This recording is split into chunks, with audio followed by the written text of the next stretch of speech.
আপনারা কি ছাদ বাগানে খুব সহজে এরকম পেয়ারা ফলাতে চান? তাহলে এই ভিডিওটি আপনার জন্য।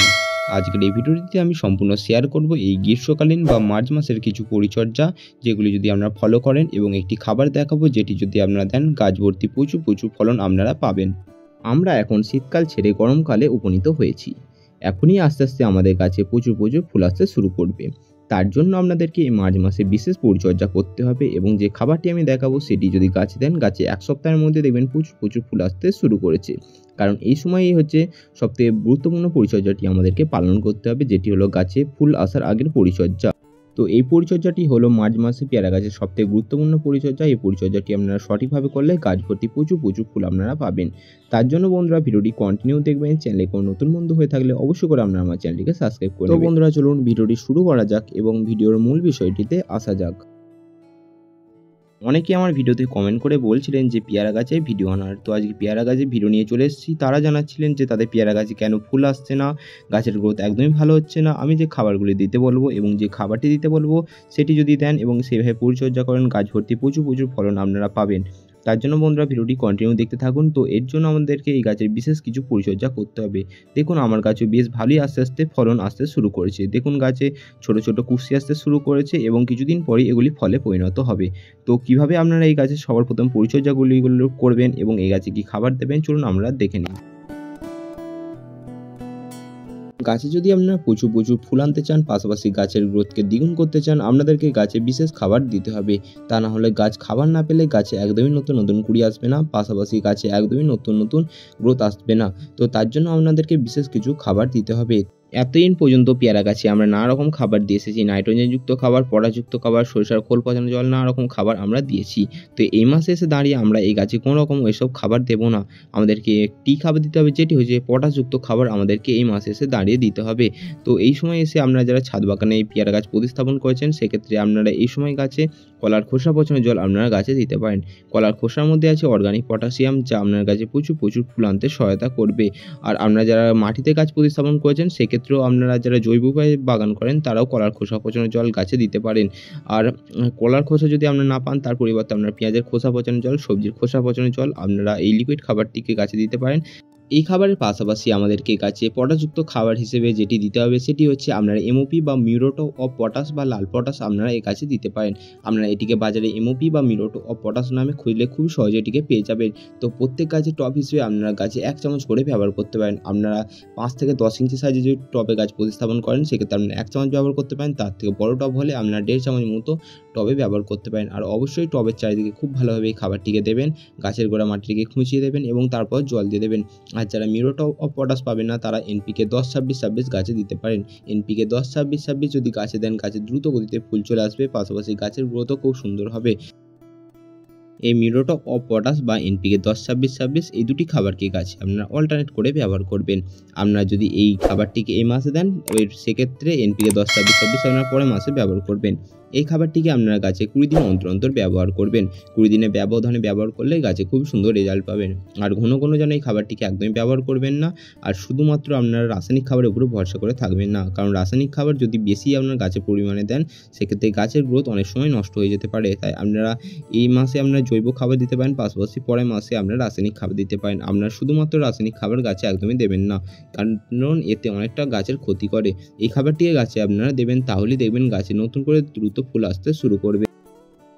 আর একটি কথা, আপনারা যারা ছাদ বাগান জৈব উপায় করে থাকেন, তারা এর পরিবর্তে আপনার গাছে 15 দিন অন্তর অন্তর গাছে মিশ্র খাবার দিতে পারেন, বা আপনার গাছে শুধুমাত্র ভার্মি কম্পোস্টও দিতে পারেন। আপনারা যদি ভার্মি কম্পোস্ট না পান, তার পরিবর্তে আপনার পাতা পচানো সার বা 1 বছর পুরনো গোবর সার আপনার গাছে ব্যবহার করতে পারেন। আর প্রতি গাছের টব হিসেবে আপনারা 2 মুঠো করে ব্যবহার করবেন। 10 ইঞ্চি সাইজের টব হলেও 2 মুঠো ব্যবহার করবেন। আর এর থেকে যদি বড় সাইজের টব হয়, সেক্ষেত্রে আপনারা 3 মুঠো করে গাছে ব্যবহার করবেন। এরপর আমি আপনাদেরকে শেয়ার করব সেই ম্যাজিক খাবারটি, যেটি আপনারা গাছে দিলে গাছে প্রচুর প্রচুর ফুল আসতে শুরু করবে এই মার্চ মাসে এসে দাঁড়িয়ে। তার আগে চলুন আমরা এই গাছের কিছু পরিচর্যার কথা জেনে নিই। সবার প্রথমে এখন যেহেতু গরম আসতে শুরু করেছে, এখন গাছে আপনারা ঘন ঘন জল দেবেন। এই ঘন ঘন গাছে জল দিলে দেখবেন গাছে আপনারা জল দিচ্ছেন, তার খানিকক্ষণ পরে দেখবেন গাছের মাটি শুকিয়ে যাচ্ছে। এর প্রতিকার হিসেবে আপনারা কি করবেন? এর জন্য আপনারা কি করতে পারেন, গাছে গোড়া মাটিকে আপনারা মালচিং করে দিতে পারেন। মালচিং গরমকালে খুবই সুন্দর কাজ করে। আমি আমার ছাদের যে কোনো রকম গাছেই আমি গরমকালে মালচিং করে থাকি। মালচিং করে থাকলে কী হবে, গাছের গোড়ার মাটিটা অনেকটা উর্বর থাকবে, গাছের গোড়ায় কোনো রকম আগাছা জন্ম হবে না, পাশাপাশি আপনার গাছের গোড়াটি ময়েশ্চার থাকবে। তো আপনারা এটি মালচিং হিসেবে যেটি করতে পারেন, শুকনো আপনারা বিচুলি দিয়ে বা খড় দিয়ে আপনারা গাছের গোড়াটি মালচিং করতে পারেন। ছোটো ছোটো করে আপনার খড়গুলি কুচিয়ে নিয়ে গাছের গোড়াটিকে আপনারা ঢেকে দিতে পারেন। পাশাপাশি আপনার গাছের শুকনো গাছের পাতা দিয়েও আপনার গাছের গোড়াটিকে গাছের গোড়ায় যদি আপনারা মালচিং করেন অনেক সুবিধা আছে। আপনাকে গাছের গোড়ায় বারে বারে জল দিতে হবে না, পাশাপাশি গাছের গোড়া মাটিটা উর্বর থাকবে, ময়েশ্চার থাকবে, পাশাপাশি গাছের গোড়ায় কোনো রকম আগাছা জন্মানোর সম্ভাবনা থাকবে না। তাই আপনারা এই গরমকালে ফেব্রুয়ারি মাসে এসে দাঁড়িয়ে আপনারা এই পেয়ারা গাছের গোড়াটিকে অতি অবশ্যই মালচিং করে দেবেন। এরপর চলুন পরবর্তী পরিচর্যাটিতে আসা যাক, যে মার্চ মাসে এসে দাঁড়িয়ে আমরা এই পেয়ারা গাছে কতটা পরিমাণে জল দেব। তো এই গাছের গোড়ায় আপনাকে এখন যেহেতু গরম বেড়েছে বা তাপমাত্রা বেড়েছে, আপনাকে দিনে 2 বার করে অতি অবশ্যই জল দিতে হবে। কারণ এই গাছে যদি আপনারা কম পরিমাণে জল দিয়ে দেন, গাছে যে সমস্ত গুটি আসছে সেগুলি আস্তে আস্তে শুকিয়ে হলুদ হয়ে ঝরে যাবে, পাশাপাশি গাছ নেতিয়ে যাবে, গাছের পাতাগুলি আস্তে আস্তে হলুদ হয়ে ঝরে যাবে। তাই আপনারা এই গাছে দিনে 2 বার করে জল দেবেন। আর অতি অবশ্যই গাছে যেন প্রথমে আপনারা অতিরিক্ত পরিমাণে জল দিয়ে দেবেন না। অতিরিক্ত পরিমাণে যদি আপনারা জল দিয়ে দেন, সেক্ষেত্রে গাছের যে গুটিগুলি আছে সেগুলিও হলুদ হয়ে ঝরে যাবে, গাছের পাতাগুলিও হলুদ হয়ে ঝরে যাবে।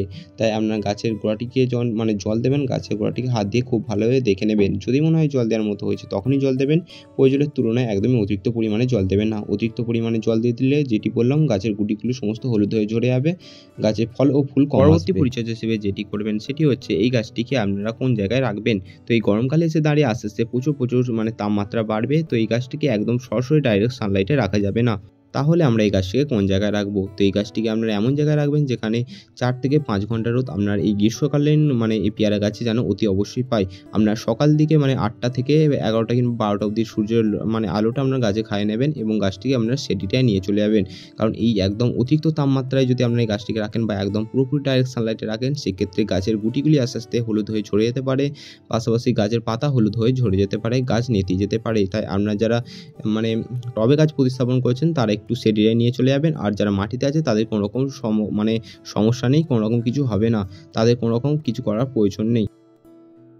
এই পরিচর্যার পাশাপাশি আপনাদেরকে এই গাছকে এখন যেহেতু তাপমাত্রা বেড়েছে, আপনার সকালবেলা অথবা বিকেলবেলা এই গাছকে ঠান্ডা জল দিয়ে স্প্রে করে খুব ভালোভাবে ভিজিয়ে দেবেন। যদি আপনি এই গাছকে স্প্রে করে ভিজিয়ে দেন, কী হবে, গাছ অতিরিক্ত সূর্যালোকের ফলে গাছের স্ট্রেস কমবে, পাশাপাশি গাছে নতুন ফুল আসতে অনেক গুরুত্বপূর্ণ ভূমিকা পালন করে এই জল স্প্রে। আমি আমার গাছেও জল স্প্রে করে থাকি, পাশাপাশি গাছের পাতায় কোনো রকম ধুলো জমবে না, গাছে কোনো রকম পোকামাকড় আক্রমণ হওয়ার সম্ভাবনা থাকবে না। তাই আপনারা সকালবেলা অথবা বিকেলবেলা 2 বেলা আপনারা জল দিয়ে খুব ভালোভাবে এই গাছকে স্প্রে করে ভিজিয়ে দেবেন। তাহলে দেখবেন গাছে তাড়াতাড়ি গুটি আসার সম্ভাবনা বেড়ে যাবে।